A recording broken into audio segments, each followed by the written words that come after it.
Ben Aston, UK London-based filmmaker who has a new project on Kickstarter. He's looking to get funded. He's sponsoring today's podcast. Ben, welcome. Hello. Hi there. From sunny London. It's actually very sunny here today. Very surprised. I mean, yeah, both of us live in areas where it's extremely rainy most often, and I know we're sweltering in the heat over here. Yeah, I hear Seattle is incredibly hot right now. So, well, let's just get this started. First off, why don't you tell us like the name of your project, what it's all about, why you're doing it? Yeah. So it's called "He Took His Skin Off for Me," and it's exactly what it sounds like. It's the story of a guy who takes his skin off for his girlfriend, and why that probably wasn't the best idea. It's based on a short story by Maria Hammer, and it's magical realist, domestic sci-fi is what we like to call it. And it's very matter of fact about the fact that if you take off your skin for somebody, what happens? You leave stains everywhere. That's a problem. You got to clean them up. That sucks. He gets cold at night, so you have to turn up the heating, which is a problem because gas isn't cheap and bills are. He loses clients at work, which is a bummer. Especially considering all the bills that are coming in. Yeah. And before long, they sort of slowly start to realize that this probably wasn't a very good thing. And it becomes more and more of what you think it's actually going to be. So is this, not to be like totally a jerk and ruining the movie and the story metaphor, but is this a deal where you're talking about like the increased intimacy between, couples in this day and age and how things are becoming more touchy-feely, but by showing too much, maybe you lose your individuality? Or is that a commentary on that? No, that's actually part of the fun of the story. Like, the allegory is multifaceted. It's neat that you read it as about emotional exposure. Like, the idea that if you open yourself up to somebody by taking off your skin, that's... but I personally don't read the story that way. For me, it's about somebody changing themselves. Well, as people, we're transitive and we change together, and being in a loving relationship is about changing together and compromise and small things. But this is one person sacrificing a huge part of themselves for somebody else in a one-way sort of street. And the fact is that sort of poisonous relationship, it's only ever going to end messy, which is exactly what happens here. Yeah, please. You would be so prone to infection. Yeah, man. I got the weirdest comment on Kickstarter. This guy who didn't donate, but like made the time to send a really long message explaining how STDs are the biggest problem with having no skin. I thought it was really sweet. Think the biggest problem is bleeding out. We're tackling problems. Yeah. Well, the short story tackles it head on, and so like the thing that Laramie's just mentioned right there, like infection, like how much leeway are people going to have to give? Is this going to be? Do you see it as an entirely metaphorical thing and something that people should... And how do you intend to get people to make sure they don't take a look at it too literally? I think the fun of real magical realism is that you change one thing, you have this happen. You have this thing happen, which means you can take off your skin, and then that happens in this world, and that's okay, and move on. And then you actually see what happens to the relationship. I mean, the story is very matter of fact about these are the things that happen outside of just the sheer medical fact that you would definitely die out. You would bleed out. You would die. Yeah. But there are so many other fun, horrible, silly little things that come from it. And yes, it's a metaphor, but I think any film that's just a metaphor is empty and wholly pointless. Like, it's circle jerking, sort of snake eating itself sort of jazz, which isn't very fun. I like to sort of talk about the meaning of it quite a lot because it means a lot to me and it's what I can talk about. But really it's one of those sort of shocking short films that's incredibly mad and loud in a way, and comes at you fast and leaves quite quickly and makes you think. So how long do you expect it to be? About under 10 minutes, 7 minutes, 8 minutes. It's not. Yeah. We need to bring something up incredibly important, Ben, and that is this needs to be on the front page Kickstarter because you have the guy who created Falcor. You have Colin Arthur. Yeah. I mean, this should be on CNN. What's going on? Like, how did you get Colin Arthur?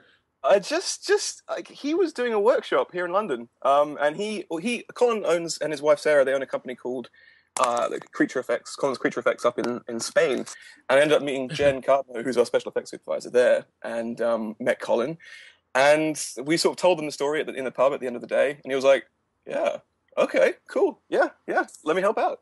And so the guy literally owns Falcor. It's in his garage. Is it small? It's got to be tiny.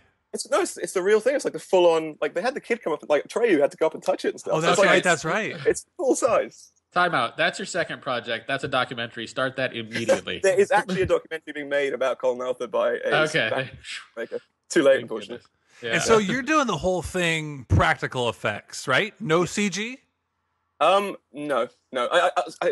It's been floated that we can touch things up and add some like moving veins here and there if we wanted to, but I don't know. Like really, it's to me, practical special effects are it's the king. I agree. And when I saw your video, I can't even remember now when you first sent it over if I knew it was all practical.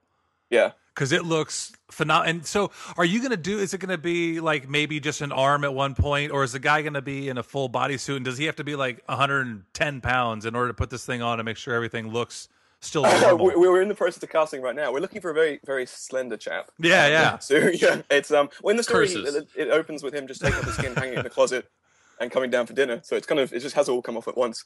And our shot list has been quite. We've been trying to figure out a way to not show everything all at once because that's just too expensive and too difficult. So we've been quite selective. But yeah, I mean, for the most part, he also he goes to work, so he wears shirts and pants, and he covers up a bit. And it's actually not a full body suit. A full body suit would actually have wrinkles and folds when you bend over. There's a music video by Robbie Williams. I know exactly what you're talking about. Yeah.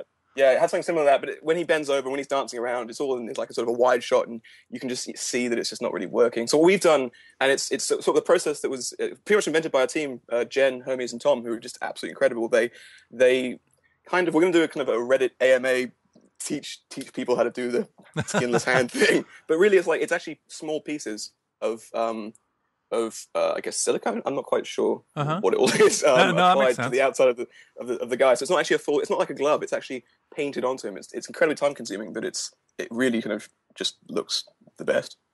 We should give you some credit because you invested your own money in this as well. So you're not just looking for a full on KS. No. It's kind of it's to each their own, man. Like, but I wanted to get this made, and I put everything I have into it, and then we were like, okay, we need more. If you actually want to do this right, we need more. And it was kind of that risk of saying, we know that this film has got to have an audience. Somebody wants to see this. And if we put it out there and see if anybody's interested and like wants to help us, just wants to see it happen. Like if they want to support practical special effects or just support the nature of the story and what we're trying to say, then that would be amazing. I know a lot of Kickstarters try and get finishing funds because the nature of the special effects, if you're doing visual effects, it's all post-production. So you'll have already shot the film and then you're like, help us finish it. Yeah. Whereas right now we're kind of like, well, we can't shoot it because we got to put all the money in front of the camera. So could you help us do that sort of thing?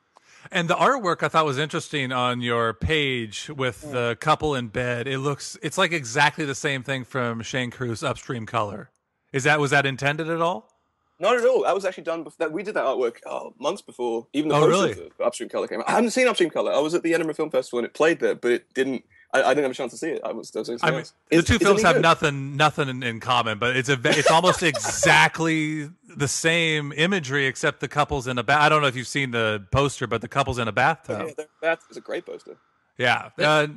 Go ahead. Have you guys seen Upstream Color? Yeah. Yeah, it's amazing. Yeah. Fantastic. Good. Yeah. I really want to see it.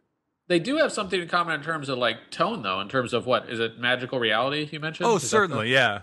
Yeah, it's been fun trying to define the genre of this story because it is like it's a wildly original idea and not mine. So I think I'm allowed to say that without sounding too much. It's like it's a crazy idea, and we're kind of like, is it magical realism? Is it sort of body horror, domestic sci-fi?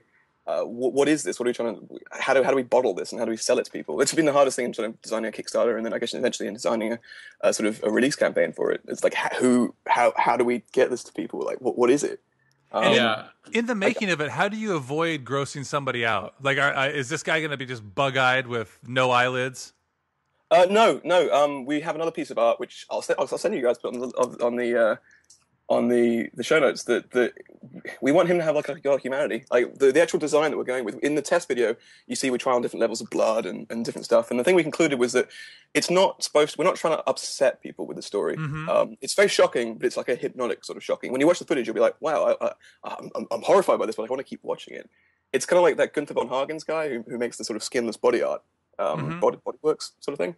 It's as if like the skin has just been surgically peeled off, and it's not painful, it's not bleeding, it's not horrible, and just a little sticky. Yeah, very sticky. Maria, who's the author, she's the one actually who plays the woman in the test footage. Because we sort of ran out of people at that point, and she was like, "Yeah, man, it's fun. It's really, you get really into it, touching it because it's so cold and sticky and horrible."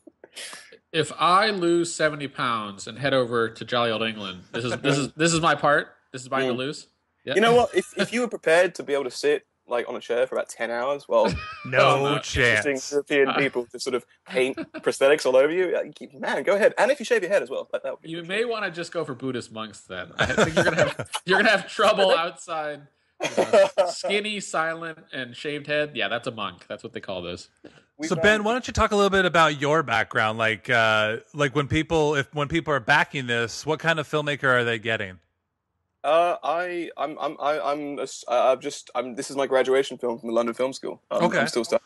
My last film was a film called Dinner and a Movie. It was a drama comedy-ish thing about a guy who's been writing love letters to a woman in prison, and then meets her as she comes out of prison, takes her back to his trailer, and then her biker husband robs. I probably shouldn't reveal the ending of the story. But anyway, it's done really well. It was Palm Springs. It was Edinburgh Film Festival, a bunch of other places. Like it led to basically getting enough momentum and getting enough kind of talent attached to this project to be able to get it made.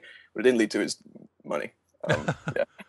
And you mentioned there's obvious comparisons with David Cronenberg with this film. Is he one of the directors you look up to and that inspires you? And what else do you look at? Honestly, no. Like I really like trying to define this domestic sci-fi thing. The idea of taking something crazy and setting it in a real place.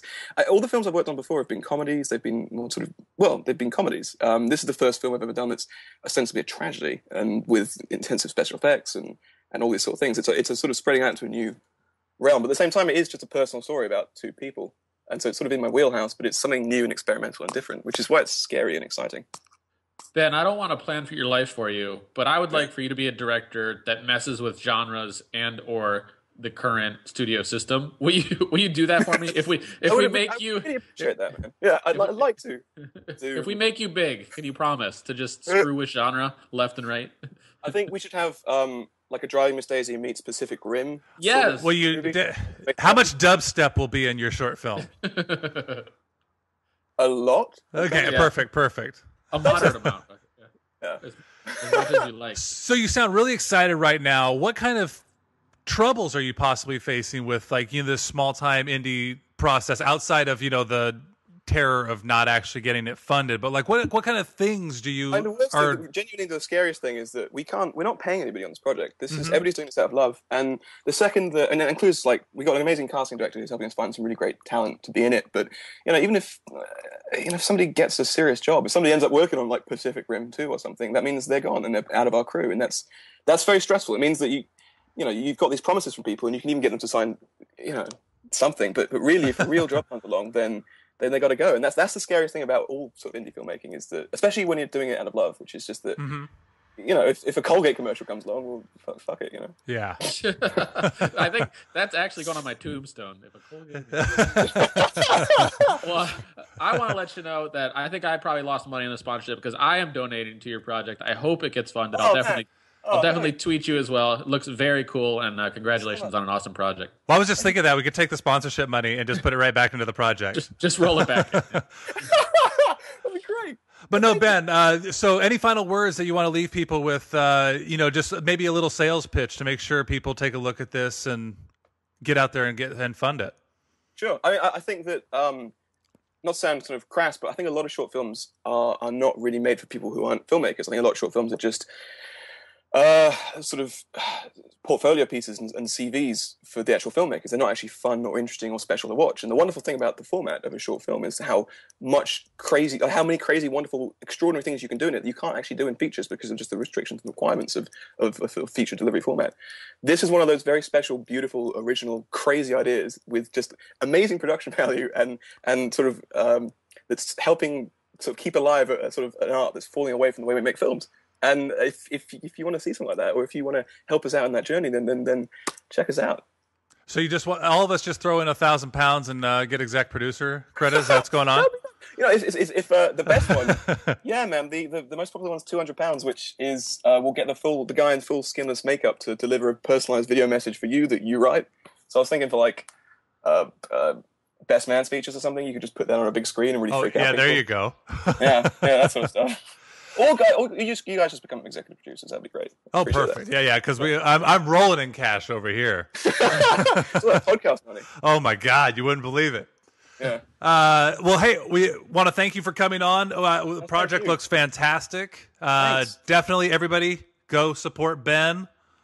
And if you guys can't give money, that's cool because as you guys were saying in the last podcast, I got to say, most of you of the people that listen to this podcast are probably filmmakers too. A lot of people. Not only that, if you can't afford to fund it, which hopefully you can, because there's also the smallest. What is £5? You can go to £1 if you want. Oh yeah, so there's always a low spectrum of the thing, but just share it if you think it looks great. Share it on Twitter, share it on Facebook. Insta, whatever.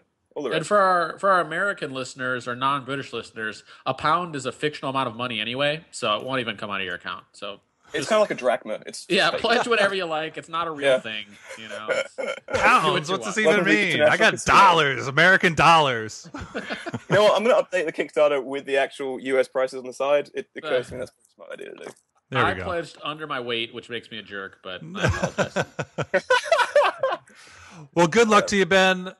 Thanks for letting us know about your project. We might not have known about it otherwise. Yeah, and thank you. I gotta say, it's really cool to talk to you guys because I've been listening to you guys for just so freaking long. I've dropped in, I've dropped out, I've come back, and now it's weird. Also, it's weird hearing emails from you guys because I just hear them in your voices. It's not unusual. Well, that's because I do all the sound effects in most of my emails as well. So